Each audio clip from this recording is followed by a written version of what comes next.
Hello friends, welcome to wifistudy.com, one-stop destination for all competitive exams. Friends, in this video we are going to present you the Hindu vocabulary. So friends, let's start from the first word of the day, that is a disciple. The meaning of the disciple is a follower or a pupil of a teacher, leader or philosopher, जिसको अपन हिंदी में बोलते हैं शिष्य या अनुयायी, यानी कि जो किसी टीचर को फॉलो करता है, लीडर को फॉलो करता है या फिलोसफर को फॉलो करता है, उसको अपन बोलते हैं डिसिपल।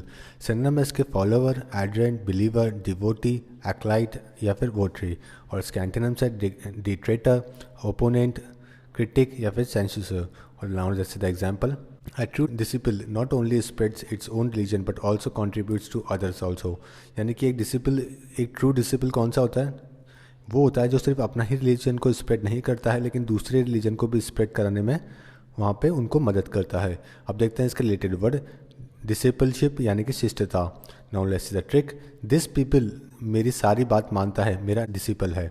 देखिए, अगर दिस पीपल यानी कि ये मेरा शिष्य, पीपल का मतलब तो बहुत कॉमन है, ओके, स्टूडेंट को बोल सकते हैं अपन, फॉलोवर को बोलते हैं।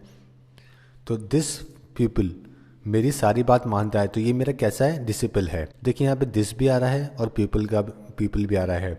ओके, तो दिस पीपल मेरी सारी बात मानता है, मेरा डिसिपल है। अब देखिए, ये राम और शेर हनुमान है, तो राम जी की सारी बात हनुमान जी माना करते थे, तो ये कैसे थे? इनके बहुत अच्छे डिसिपल थे, यानी कि शिष्य थे। ओके, तो दिस पीपल मेरी सारी बात मानता है, मेरा डिसिपल है, यानी कि शिष्य है। देखते हैं अगला, embellish to make something sound or look better or more acceptable than it is in reality, to make more beautiful and attractive। यानी कि किसी भी चीज़ को ज़्यादा बेहतर बनाना, उसको अच्छे से सजाना, उसको अट्रैक्टिव बनाना, अलंकृत करना या फिर सजाना, उसको बोलते हैं अपन embellish। सिनोनिम है इसके elaborate, embroider, decorate, adorn, ornament या फिर on। और इसके एंटोनिम्स है harm, spoil, deface या फिर disfigure। Now let's see the example, Dan doesn't trust the news media because he believes that most reporters embellish the facts। यानी कि Dan बहुत ज़्यादा ट्रस्ट नहीं करता है मीडिया के ऊपर, बिल्कुल भी ट्रस्ट नहीं करता है मीडिया के ऊपर, बिकॉज उसको लगता है कि ये रिपोर्टर्स सजा के फैक्ट्स को पेश करते हैं। Now let's see the verb forms, embellish, embellished and embellished. और रिलेटेड वर्ड है एम्बेलिशमेंट, यानी कि अलंकरण करना, किसी चीज़ को सजाना। Now let's see the trick, बैल को एम्बेलिश किया। देखिए कितना आसान हो गया है अब इसको याद करना। बैल को क्या किया आपने? एम्बेलिश किया, यानी कि सजा दिया। ये फोटो में आप देख सकते हैं पिक में। अभी जो बैल है ये बहुत डेकोरेटेड है, डेकोरेटेड बैल है, तो इस बैल को, डेकोरेटेड को अपन क्या बोल रहे हैं? एम्बेजल करना। तो बैल को एम्बेलिश किया यानी कि सजा दिया। देखिए यहाँ पे बैल भी आ रहा है, तो इसलिए तरीके से आप इसको इजीली याद कर सकते हैं। देखते हैं अगला, टेस्टिमनी, एविडेंस और प्रूफ ऑफ समथिंग, प्रमाण। अगर किसी चीज़ का किसी के पास एविडेंस है, प्रूफ है, if somebody have a proof of something और evidence of something, then that thing is known as testimony. Synonym इसके टेस्टामेंट, प्रूफ, एविडेंस या फिर अवॉल। और एंटोनिम्स है veto. Now let's see the example, one of the witnesses in the murder trial later withdrew her testimony, saying that the police had pressured her into saying that things that were not true। यानी कि एक witness ने murder case के trial के time पे withdraw कर लिया अपना प्रमाण, क्योंकि उसने कहा कि पुलिस ने उनको प्रेशर करके उससे ये सब कहलवाया है। Now let's see the related word, testimonial यानी कि प्रमाण। Now let's see the trick, test में पास होने पर मनी और सर्टिफिकेट लेके आया है टेस्टिमनी के तौर पे। देखिए, अगर कोई टेस्ट में पास हो गया है तो उसके पेरेंट्स कैसे मानेंगे वो टेस्ट में पास हुआ है? तो वो बच्चा क्या करके आया है? मनी और सर्टिफिकेट दोनों लेके आया है। तो देखिए यहाँ पे टेस्ट भी आ रहा है और मनी भी आ रहा है, तो ये दोनों क्या है? टेस्ट में पास होने पे मनी और सर्टिफिकेट अगर कोई लेके आया है और दिखा रहा है पेरेंट्स को, तो वो किस तौर पे दिखा रहा है? टेस्टिमनी के तौर पे दिखा रहा है, यानी कि प्रमाण के तौर पे। अगर किसी ने कहा, बच्चे ने पेरेंट्स से कहा कि मेरी फर्स्ट रैंक आई है और उसको बात नहीं मान रहे हैं, तो उसने को प्रमाण दिखाना पड़ेगा। तो क्या लेके आया है? मनी और सर्टिफिकेट दोनों लेके आया है। तो टेस्ट में पास होने पर मनी और सर्टिफिकेट लेके आया है, किस तौर पे? टेस्टिमनी के तौर पे। इस तरीके से आप इसको याद कर सकते हैं। देखते हैं अगला, allure, the meaning of the allure is the quality of being powerful and mysterious, attractive और fascinating। आकर्षण, कोई भी चीज़ जो बहुत ज़्यादा अट्रैक्टिव होती है और बहुत ज़्यादा पावरफुल होती है, फैसिनेटिंग होती है, उसको अपन बोलते हैं allure। सिनोनिम है इसके अट्रैक्शन, चरिश्मा, चार्म, टेम्पटेशन या फिर फैसिनेशन। और एंटोनिम्स है रिपल्जन, एंटीपैथी या फिर abomination. Now let's see the example, because I love the allure of the ocean waters I enjoy spending time at the beach. यानी कि मुझे पसंद है, मुझे बहुत आकर्षण लगता है ओशन वाटर के पास में बैठना, और इसीलिए मैं वहाँ पे टाइम स्पेंड करता हूँ बीच के ऊपर। Now let's see the verb forms, allure, allured and allured। और रिलेटेड वर्ड से allure यानी कि रिझाना और allurement यानी कि आकर्षण। Now let's see the trick, आलू के समोसे दूर से आपको allure करते हैं। तो देखिए, आलू के समोसे और allure एक जैसे वर्ड्स हैं, आलू और allure। तो आलू के समोसे बहुत सारे लोगों के लिए बहुत ज़्यादा अट्रैक्टिव होते हैं, उनको बहुत ज़्यादा फैसिनेट करते हैं। ओके, तो इस तरीके से अपन इसको याद कर सकते हैं कि आलू के समोसे दूर से आपको अलौर करते हैं। तो अलौर का मतलब है आकर्षण करना। तो यहाँ पे आलू और अलौर दोनों एक जैसे वर्ड्स हैं जिनको अपन रिलेट कर सकते हैं। तो देखते हैं अगला मीनिंग। राइटस का मतलब है मार्क्ड बाय और involving public disorder characterized by the wild and uncontrolled behaviour, अशांत या फिर उपद्रवी, यानी कि जिनकी जो बहुत अशांति का माहौल होना, पब्लिक डिसऑर्डर होना, उसको अपन बोलते हैं राइटर्स। सिनोनिम है इसके अनरूली, डिस्ट्रप्टिव, अनकंट्रोलेबल, टर्बुलेंट, अप्रोरियस या फिर ट्यूमिल्टियस, और इसके एंटीनम से काम, हार्मनी, पीसफुल या फिर orderly. Now let's see the example. There was a writers protest after the unfavorable policy implementation by the government in the state। यानी कि चारों तरफ क्या हो गया, अशांति का माहौल हो गया जब एक अनफेवरेबल पॉलिसी इंप्लीमेंट हो गई गवर्नमेंट के द्वारा। अब देखते हैं इसके रिलेटेड वर्ड्स है। राइटसली यानी कि उपद्रवी ढंग से। अब देखते हैं ट्रिक। राइट्स में राइटियस हो जाते हैं। तो राइट्स में जब राइट्स होते हैं यानी कि दंगा फसाद होता है तो क्या हो जाता है, बहुत अशांति हो जाती है। तो देखिए राइट्स और राइटियस एक जैसे वर्ड्स हैं दोनों, जिससे रिलेट करके आप इसका मीनिंग इजीली पता कर सकते हैं कि राइट्स में राइटियस हो जाती है। राइटियस यानी कि अशांति। तो राइट्स में हमेशा क्या होती है, अशांति होती है, और उसका मतलब भी क्या है, राइटियस ही है, यानी कि राइटियस यानी कि अशांति। Friend, this page is very important for you all of you guys because we are providing a pen drive course of 60 videos and 3000 words in which you will get a very short trick by which you will easily able to remember all the vocabs, and you will able to score good marks in your vocab section, in which you will get a short trick, synonym, meaning in Hindi, example, images.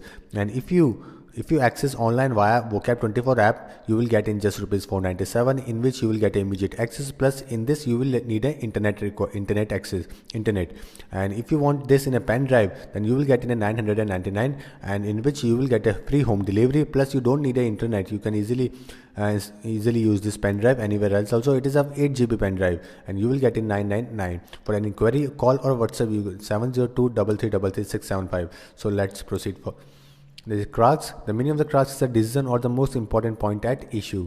सार या फिर निचोड़। सो कोई भी जो important point होता है, most important point होता है, उसको अपन बोलते हैं क्रक्स। सिनोनिम है इसके nerve, heart, essence, most important point, central point, main point, essential point या फिर कर्नल। और इसके एंटीनम्स है एक्सटीरियर, आउटसाइड, एक्सटीरिटी, नथिंगनेस या फिर ट्रिविया। यहाँ पे आपके ये वर्ड्स बहुत इंपॉर्टेंट है, पेपर में कई बार रिपीट होते हैं। Now let's see the example. If the scientist does not find the crux of the mutation he will never able to cure the disease.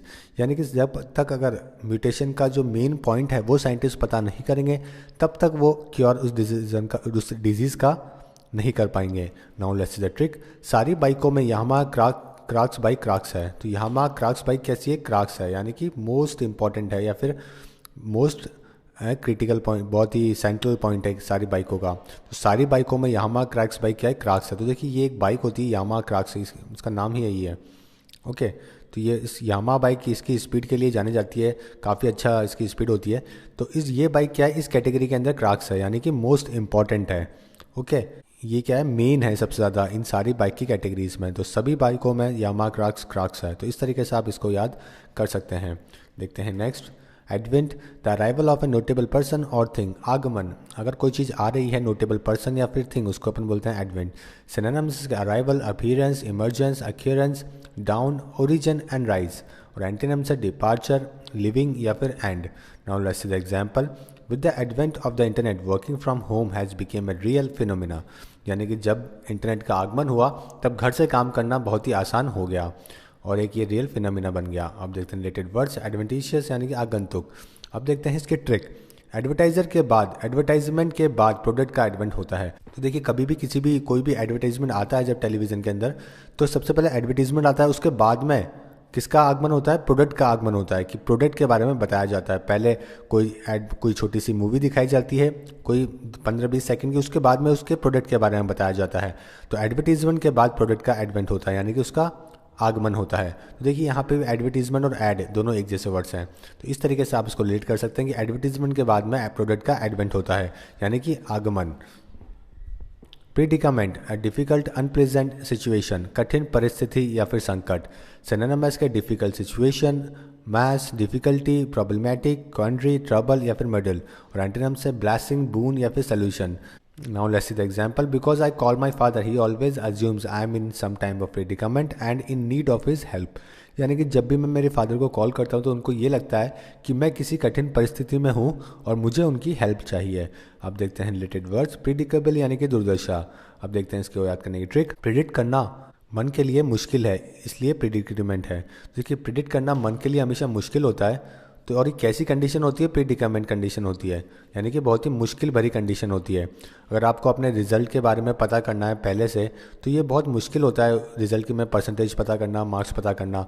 तो प्रिडिक्ट करना मन के लिए मुश्किल है. कैसी कंडीशन हो जाती है मन के लिए? प्रीडिकामेंट कंडीशन हो जाती है, यानी कि बहुत ही अनप्रेजेंट सिचुएशन हो जाती है. तो ये देखिए यहाँ पे प्रिडिक्ट यहाँ पे आ रहा है और मन भी आ रहा है. तो प्रिडिक्ट करना मन के लिए मुश्किल है, प्रीडिकामेंट है, यानी कि बहुत ही डिफिकल्ट है.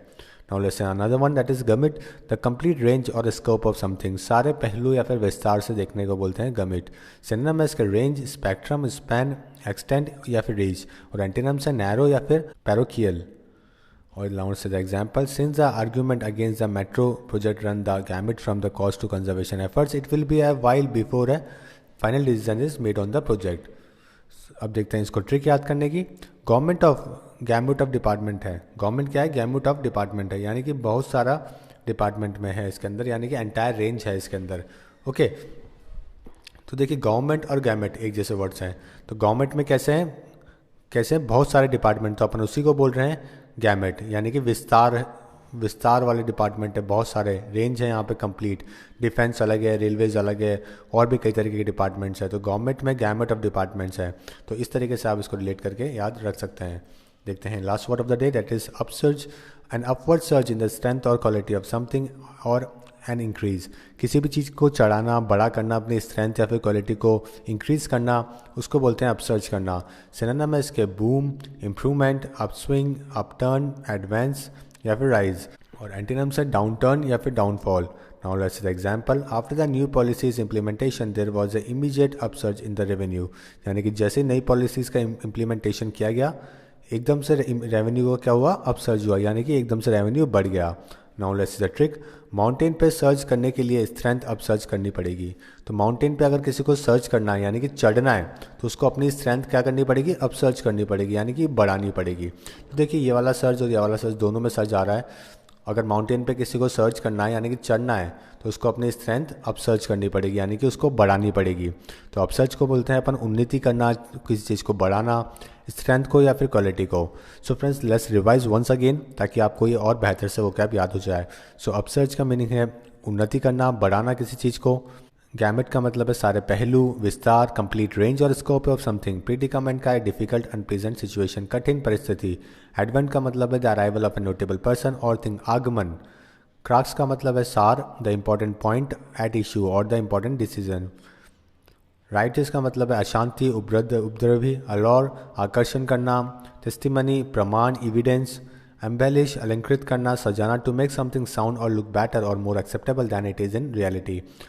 डिसिपल यानी कि फॉलोवर, शिष्य या फिर अनुयायी. And friends, if you are not subscribe our channel till now, then click on this logo to subscribe our YouTube channel for daily videos and for daily newspaper editorials, vocabs and quiz. Download Vocab24 app now. And if you enjoyed this video, then don't forget to like and share this video with your friends and give your feedback while commenting on this video. So friends, thank you and all the best for upcoming exam. Hope you like this video.